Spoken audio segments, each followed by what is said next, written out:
So, Steve, let's dive into a conversation about matchups. Let's talk about matchups and what Notre Dame has to do to win this game.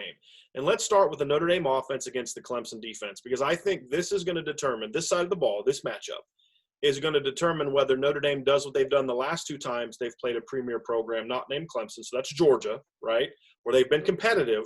Defense has done what they need to do, but the offense hasn't been able to make enough plays to win. So I think this is the matchup that's going to determine whether it's a competitive loss or they finally get over that hump.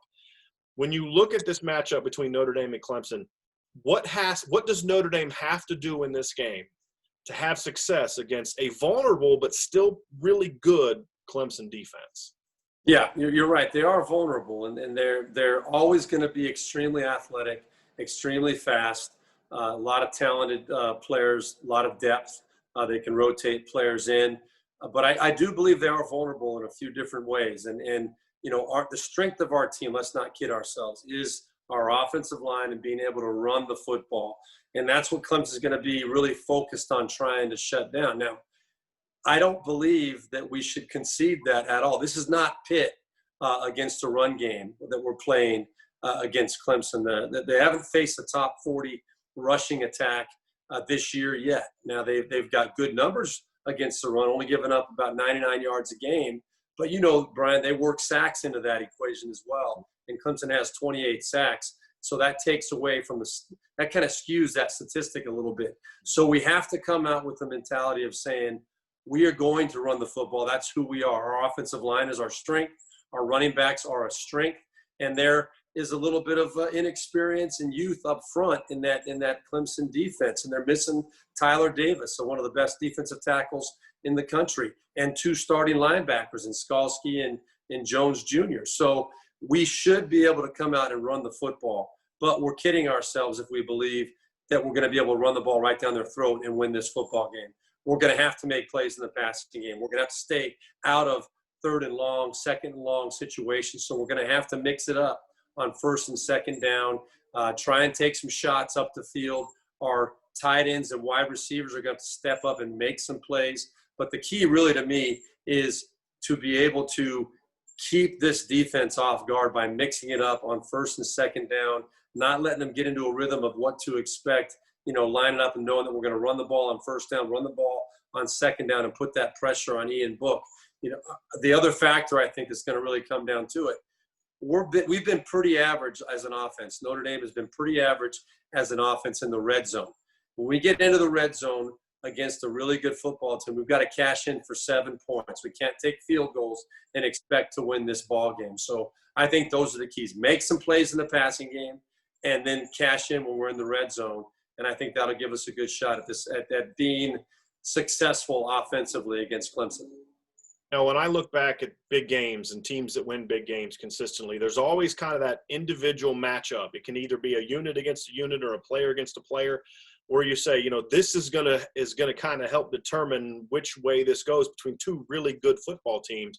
When you watch the game Saturday night, Steve, what's the matchup that you're going to have your eye on with the Notre Dame offense and the Clemson defense that you're going to say, if this matchup starts going well for Notre Dame, then they're going to have a chance to get this thing done on offense?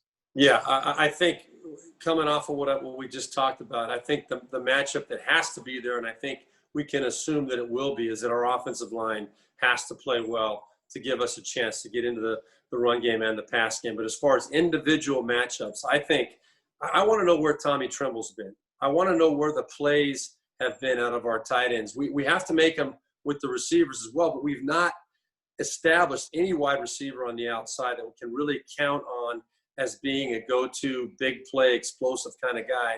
We've seen it out of Tommy Tremble in the past. Michael Mayer has made some plays in the passing game for us. I think the tight ends, if we can get some plays out of our tight ends against backup linebackers and good but not great safeties for Clemson, I think that'll give us a chance to really cash in, especially in the red zone. We talked about the red zone a second ago. Tremble and Mayer in the red zone specifically are going to get some opportunities matchup-wise to make plays. And when those come up, Ian Book has to make the throws, and we've got to come away with touchdowns or big plays as opposed to, you know, just saying, oh, that was a nice catch, but not really a really impactful kind of a play. When we get a chance, we've got to cash in on those plays. And I think that tight end matchup is going to be a very interesting one to watch and very significant. And I think to your point about, you started talking during that segment about the offensive line and how important the offensive line is. And I think good play from the offensive line then sets up those opportunities for the tight ends, because the way Clemson plays and the way Clemson attacked Notre Dame in 2018 is, once Clemson realized Notre Dame wasn't going to throw the ball downfield, they started inserting their linebackers into the run game, a lot of run stunts. But when you do that, you now then have to insert your safeties down to protect that alley. That's when I think Notre Dame has a chance, because I think their safeties are really good run defenders.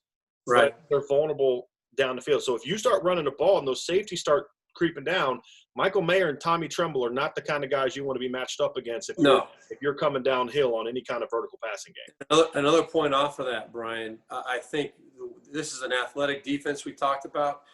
The way you attack a fast athletic defense, too, aside from running right at them, you don't try to go sideline to sideline against an athletic, fast defense. You run right at them. But then off of that, the bootleg action is going to be, I think, really, really significant. Bootlegs and reverses, things that really try to get the defense running one way, because you know they're going to be focused on trying to shut down our run game with their speed. Take advantage of that, counter it with some sort of reverse action or bootleg action, and that also is going to give us a chance to hit those tight ends on the crossing routes as well.